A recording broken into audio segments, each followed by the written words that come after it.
Hello guys, so we are going to continue the discussion with respect to Python, and in this video we are going to talk about custom exception. Now in this custom exception, I'm probably going to raise and throw an exception. So that is what we will be seeing. So anybody who is probably developing any kind of project will probably develop their own custom exception handler, so that they will be able to handle different types of custom exceptions that usually happen in your applications, right? So what I'm actually going to do in this particular video, please see to this step by step, right?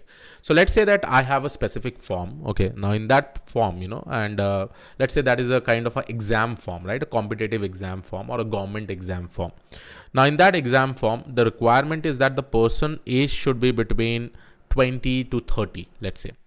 If it is below 20, if somebody enters the age below 20 or greater than 30, we should probably raise a custom exception saying that, hey, your age does not fall in that bracket for this particular exam, right? So that is what we are probably going to do. Now, how to do it? And I was specifically waiting this video till I probably cover classes. And I hope everybody has seen about the exception class, right? Now, how do I create my own custom exception class? That we are going to see. So first of all, I'll just go ahead and create a class called as, let's say I will create a generic class, which is called as an error, okay? And here we are just going to inherit exception, okay? And let's say I want to probably, right now, I don't want to use any definition. I will be using this exception class, whatever by default, how it works. We are going to specifically use this. And this will be a generic error custom exception, okay, that I'm going to use. Now I'll also go ahead and create one more class. And let's say this time I'm going to use a exception class, which is called as DOB exception. So this is date of birth exception, okay? And here specifically we will be inheriting this error class, okay? And here also I'm just going to give pass, because by default what is there in the exception will do that, but we will try to customize our own message with respect to the print statement, so that we probably notify the user, hey, you're not giving the valid date of birth, right?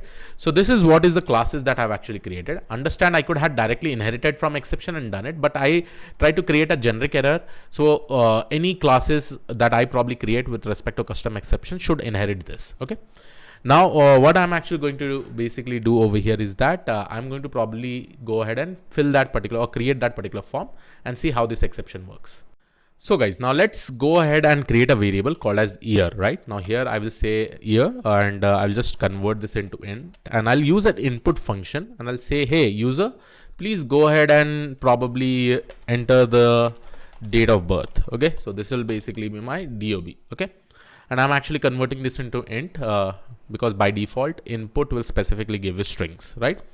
Now what I'm actually going to do is that I'm just going to go ahead and find out the age. Now with respect to age, I'll just go ahead and write over here current age that I have, right? It is nothing but 2024. Current year that I have is 2024. I will just go ahead and subtract with this specific year, okay? And then further I will go ahead and give a condition. I'll say, hey, if age is less than or equal to 20, and if age is I should basically write less than or equal to 30, and if age is greater than or equal to 20, then what I should basically say, I should go ahead and write, hey, your print, the age is valid, the age is valid, so you can apply for the exams, right?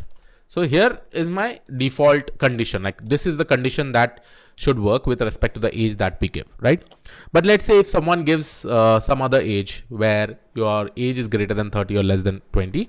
So I'll go ahead and write my else condition. And with respect to this else condition, here, you know that the age is not falling in this bracket. So what I will do, I will go ahead and raise my DOB exception. So this is how we specifically raise. Now, see, if you're just using this if else clause, right, raising a DOB exception will be difficult. Why? Because we have not even used try catch block, right? Because when we are raising an exception, we should also catch that exception, and that exception needs to be handled. And that will not be possible right now because we have not used this try catch block. So what I will do, I will just go ahead and write try over here. And let me just take this entire code and press tab, right? So this will basically there in my new line. Okay, so here you can see.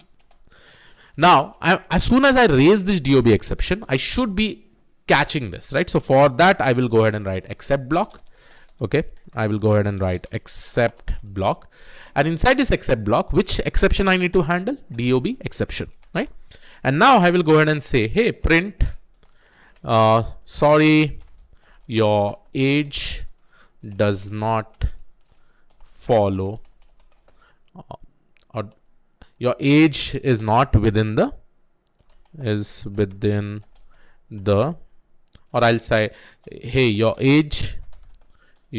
age should be greater than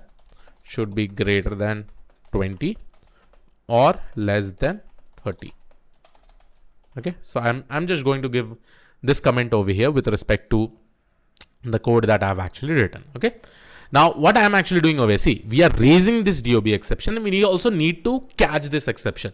In normal exception handling, what used to happen whenever an error is basically happening over there, automatically with the help of that default exception class, we were able to catch it. But here we are raising it and we are also catching it, right? Now let us go ahead and see whether it will work fine or not. So let's say that I'm going to write my date of birth as 1987. Okay, I'm just giving it as an example. I'll press enter. So here you can see, hey, your age should be greater than 20 or less than 30, right? Greater than 20 or less than 30 for your competitive exam. And this is how we specifically raise a custom exception, right? The main thing is that when we will be developing end-to-end application, there we'll be performing exception handling, we'll be also performing logging and all. There also we'll develop our own custom exception, and we'll be seeing similar examples where we customize our message and display to everyone, specifically to the end user, so that they understand about the error. And we really need to see those exceptions that are basically happening. It is not because of our coder, like coding behavior that we are specifically coding, right? It is because of the mistakes that usually happens from the client end side, who is specifically using that particular application. So I hope you were able to understand this particular video. I hope you liked it. This was it. I will see you all in the next video. Thank you.